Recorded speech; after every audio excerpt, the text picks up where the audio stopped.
Join us today on Oklahoma Gardening as we celebrate the best of former host Ray Campbell, as he shares how to prep your fall garden bed for planting spring asparagus. Then he shows us how to plant a container veggie garden. And finally, he gives us tips on picking a ripe watermelon. Underwriting assistance for our program is provided by the Oklahoma Department of Agriculture, Food, and Forestry, helping to keep Oklahoma green and growing. Oklahoma Gardening is also a proud partner with Shape Your Future, a program of the Tobacco Settlement Endowment Trust. Shape Your Future provides resources for Oklahomans to make the healthy choice the easy choice.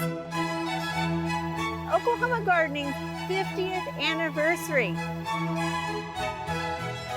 I love sharing with you guys the cool things that plants can do. People in Oklahoma love their gardens.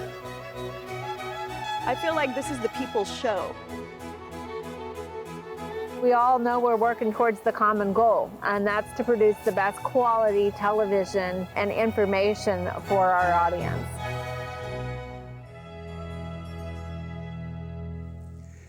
Some of these nice days that we're having here in the middle of the winter is a good time to prepare your asparagus bed for next spring. Asparagus is a good crop for Oklahoma gardens. It's adapted throughout most of the state, but since it's a perennial crop, and because when you put this crop into the garden, it's going to be there for 10 or 15 years, then you want to give some really special thought and consideration on soil preparation and being sure that you do the things right before you plant the crop. Asparagus does well in a wide range of soils, but it certainly prefers a sandy, loamy soil or a soil high in organic matter.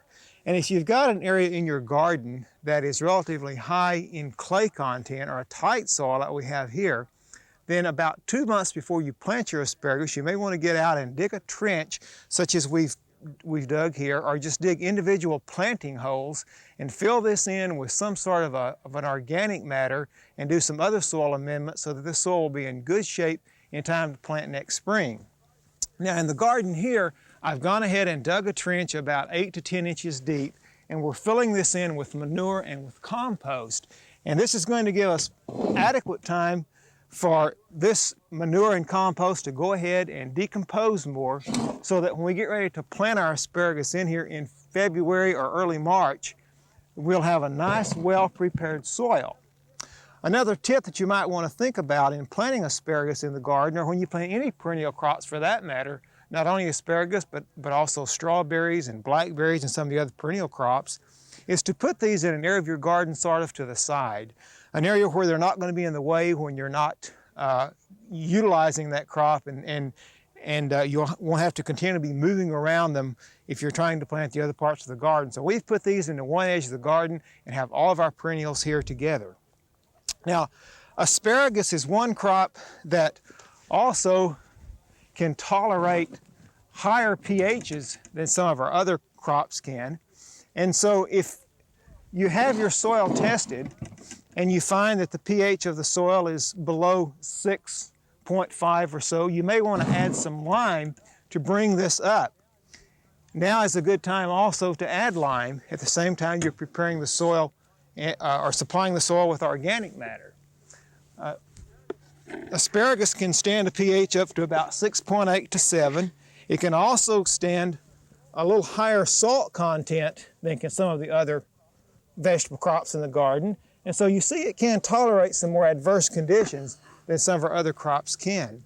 In fact, this might be one place that you would want to put some of your wood ashes. Sue talked about using wood ashes in the garden a few weeks ago, and the asparagus bed with a limited quantity or amount of wood ashes would be a good place to utilize those. So when I've got this trench or this hole filled with my organic matter, then I want to come in and just rake the soil back over it. Allow this plenty of time then before planting to go ahead and decompose, and this will really put this soil in good shape when I get ready to plant. Then next spring, when I want to plant my asparagus, I can come back in, open this furrow up, mix the organic matter with the soil a little bit more, and have a real good, well-prepared bed here for asparagus planting. Well, in speaking of asparagus, let me share a few other thoughts and ideas with you. It's not going to be too long until we need to go in and knock down these old asparagus tops. We'll probably do these in about 2 weeks because we've gotten several good hard freezes on them now. And they've begun to die down, and we can go ahead and knock these down. One of the interesting things about asparagus is that at this time of the year you can really tell the male from the female plants.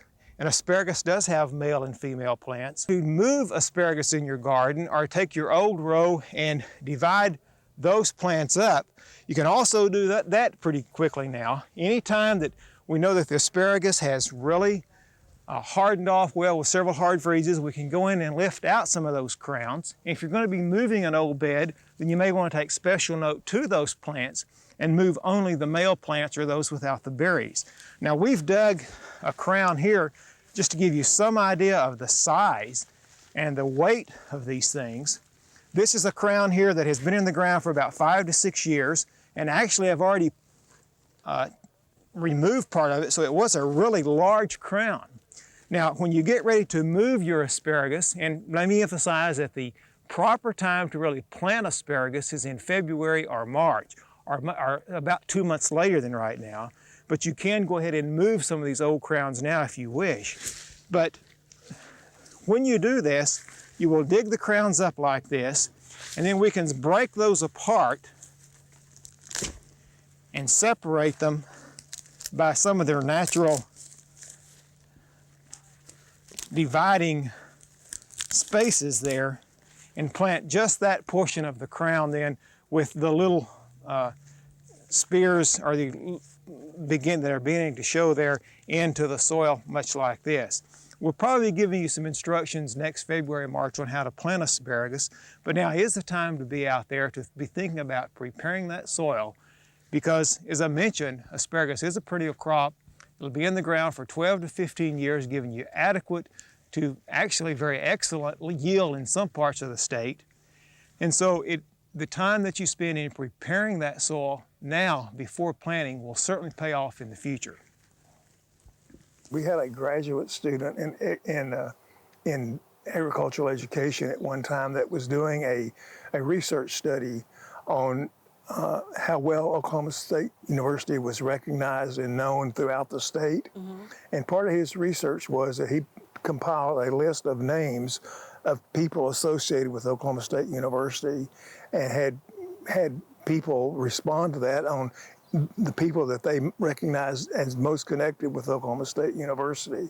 And I was the third person. I was on that list. Really? And I was recognized as the third most recognizable person on this kind of camp. First was the football coach. Second was one of the other coaches. I forget, either the wrestling or basketball, I'm not sure. And third was the host of Oklahoma Gardening. So I was able to bring a lot of, I think, of attention to the university and what we do, and particularly in the area of horticulture. You know, container gardening continues to be an increasingly popular way for homeowners and those with limited space to have a few plants in their landscape. I know if you go out to our botanic garden at OSU and kind of look around out there, you'll see some fantastic ideas for container gardening. Most of those, if not all of those, are ornamental plants that are in those. But as you walk into our garden, in the front entrance on the north, you're greeted by two really large planters with cacti and succulent in them. You go on into the garden, you'll see more planters with cacti and succulent, more in traditional planters. But as you walk on into the garden, you sort of also see more containers with plants in them that are maybe in some more non-traditional types of containers as well. A little bistro table sits in the garden with a container plant on top of it. We go on further, we have some tall metal stands with containers, plantings in those as well. You walk up by our little shed at our office by the deck and the patio area, and on the wall there by the fence, you'll see some really fantastic hanging baskets with a variety of ferns and many other kinds of container plants. But today I want to encourage you that if you're thinking about maybe doing a container garden and you're limited on space, particularly for a vegetable garden, try something a little bit non-traditional, and let's do a vegetable garden in containers, or maybe like a fairly enlarged kitchen garden, so to speak. And that's what I'm going to do today. Now, when we look at container plants and we use ornamentals, I think the rule of thumb usually is that you have a thriller, which is a big plant that catches your eye, a filler, something to fill in, and a spiller, something that goes over to the side. We're not really going to focus on that necessarily in our vegetable container garden, but we'll have some of the same concepts and some of the same rules in that as well.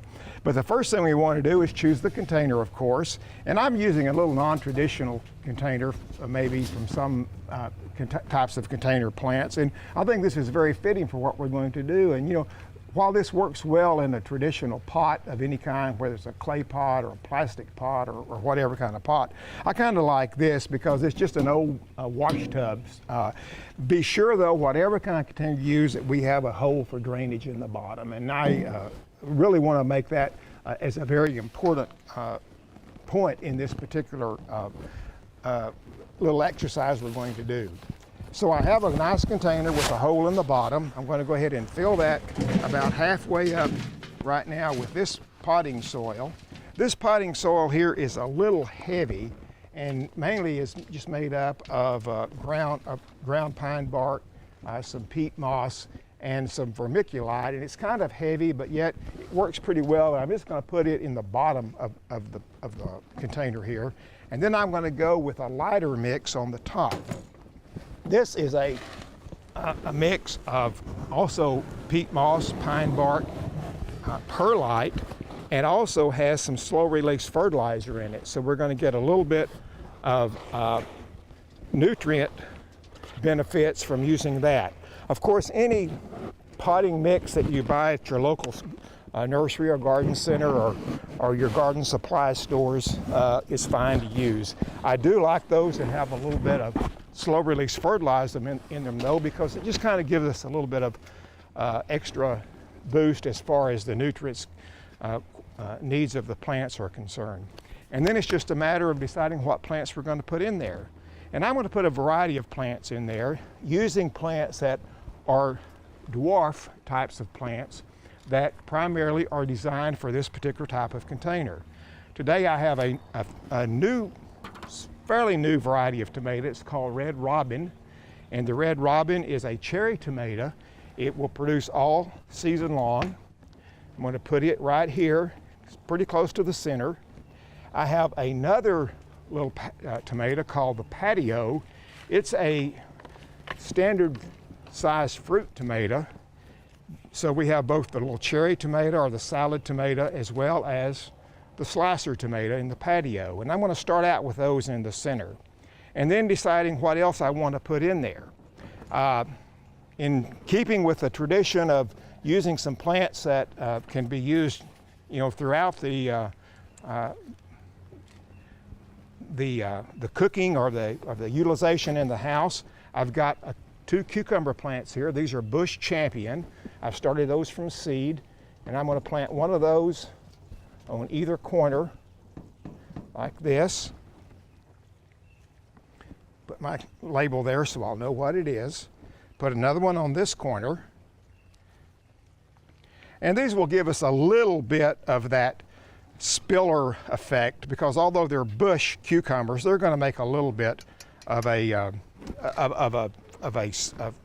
spilling or a trailing type. Now I'm going to fill in with herbs. I've got oregano. I've got a mixture of thyme and parsley in the same pot. Put one of those over here. I've got a basil, a little leaf basil that I'm also going to stick in. And then I've got my curly leaf purple basil, another nice little plant. It also gives some color in it. I've got two peppers that I want in there. Notice I'm really cramming these in but still they're going to work well. I've got a jalapeno pepper I'm going to put in close to my tomato. I'm putting these in the center because they're going to get a little bit larger than the rest of the plants. And then I'm going to put in a sweet banana, another good addition to your culinary talents if that's what you want to use them for, but also a nice plant for the container. And then I've got my flat leaf parsley in with my thyme, but I really kind of like to have a curly leaf parsley as well. So I'm going to stick that one over here by the basil on this side. And then with just a little bit of space left, and I said it's going to be very crowded, but that's okay because that's going to be pretty well cared for since it's on your patio or just outside your kitchen window. I want to add a little bit of more color to it or something a little bit different, so I've picked up a couple of nasturtiums. Now the nasturtiums, of course, will not only give you some color, but they bloom, and this is a variegated leaf on the nasturtium, but also the good thing about it is the flower of the nasturtium is an edible flower. So certainly you could pick those off and use them in salads or as a garnish to your plate or however you'd like to do that.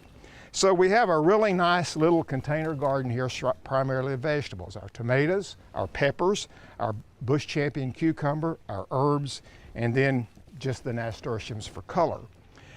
Although the mix does have a little bit of slow release fertilizer in it, I want to be sure that I'm giving adequate fertilizer with a minimal amount of care, so I'm going to put a couple of tablespoons of a slow release fertilizer just scattered over the top of my container.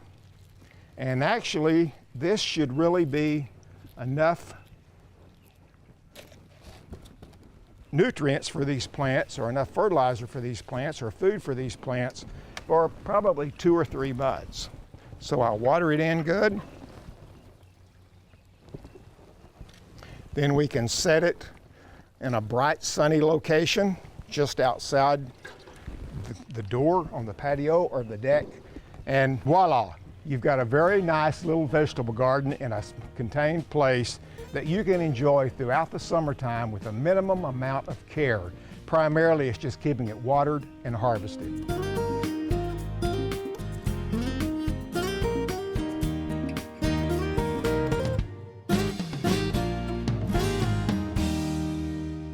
I was doing a segment on how to select a ripe watermelon. Be sure you select it, and you're exactly right. I went down to Perkins, to our research station at Perkins, and selected a great big, really, really nice crimson sweet watermelon that was perfect as far as all the signs of it being ripe. Mm-hmm. And so I brought that and took it into the studio, and I only brought that one watermelon. So I brought it into the studio at OETA, and we were doing still on the table in the studio with one chance. And so I showed everyone how to select the ripe watermelon, and I said, but the only way to really tell if that watermelon is ripe is to cut it open. And so I cut that watermelon open, and it was green. It was only ripe right around the edges where the seeds were, and the middle was still pretty green. And so I pulled it up in front of my face like that so no one could see it. And the videographer, the photographer, so he kept saying, put it down, put it down, put it down. I went, and so they finally closed the show, but that was so embarrassing because I couldn't show that beautiful ripe watermelon. Yeah. But you know, if we'd had another watermelon and done the takeover, maybe I would have done it again. I think that's still one of the #1 most asked questions is how to pick a ripe watermelon. I still get people asking me about that. Yeah.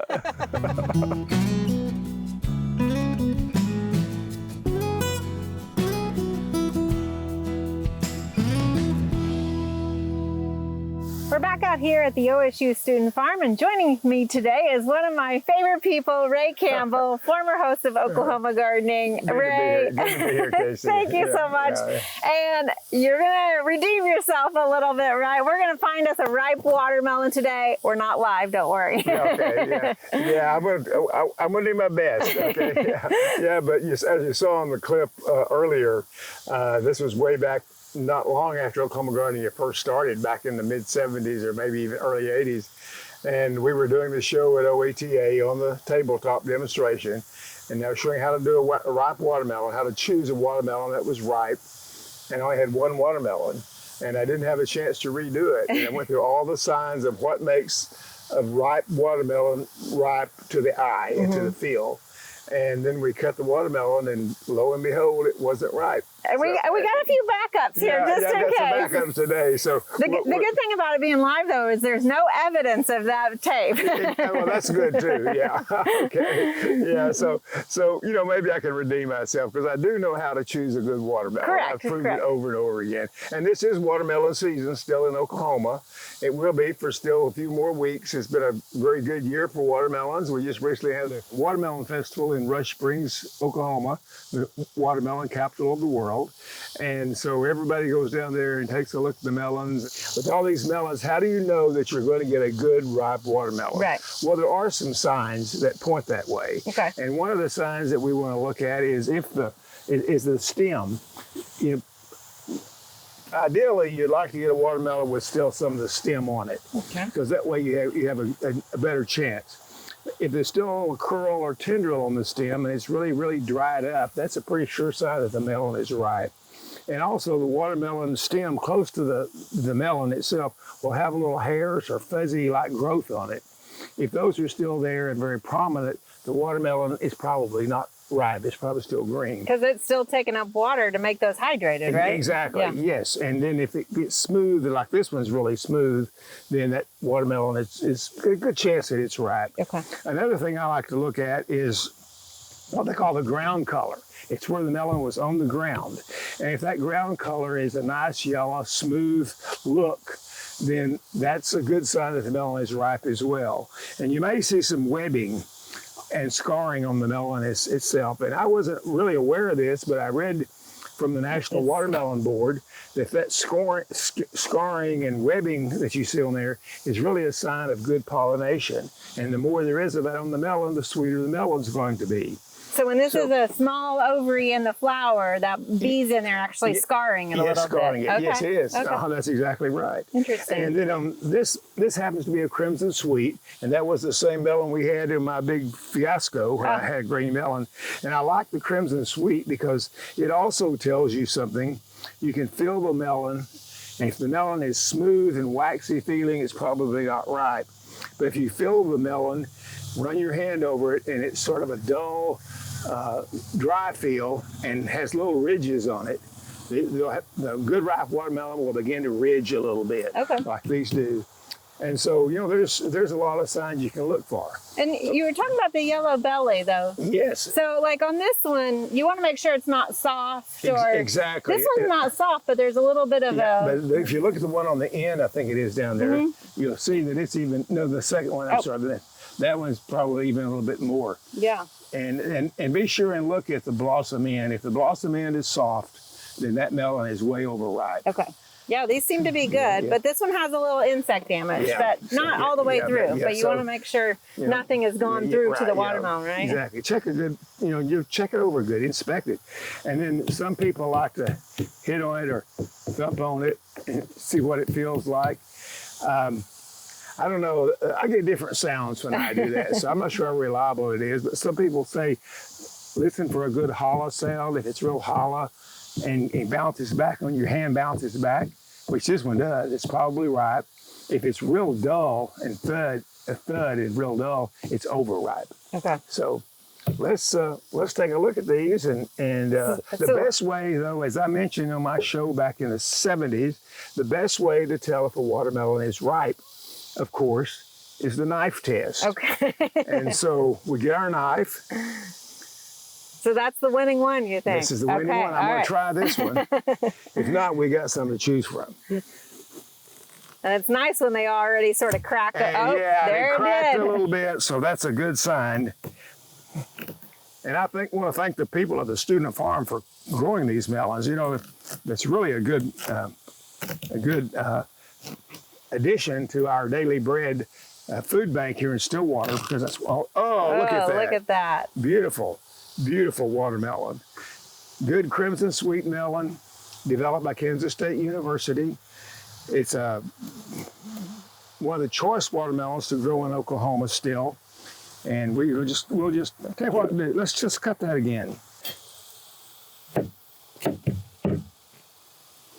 There you go, Casey. Ah, thank you, sir. I don't have to work for mine, it came out. Shall we try it? Yeah, Cheers. yeah, cheers to you.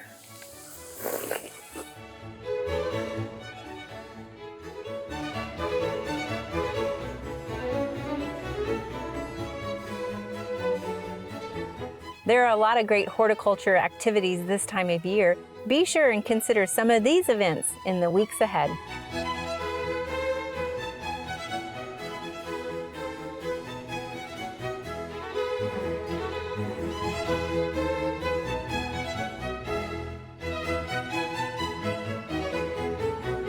Tune in next week as we celebrate the best of former host Sue Gray right here on Oklahoma Gardening.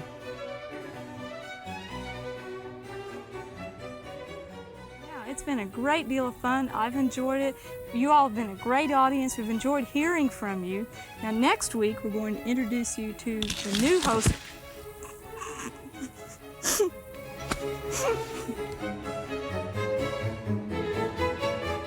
To find out more information about show topics as well as recipes, videos, articles, fact sheets, and other resources, including a directory of local extension offices, be sure to visit our website at oklahomagardening.okstate.edu.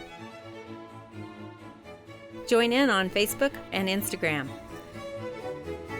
You can find this entire show and other recent shows as well as individual segments on our Oklahoma Gardening YouTube channel.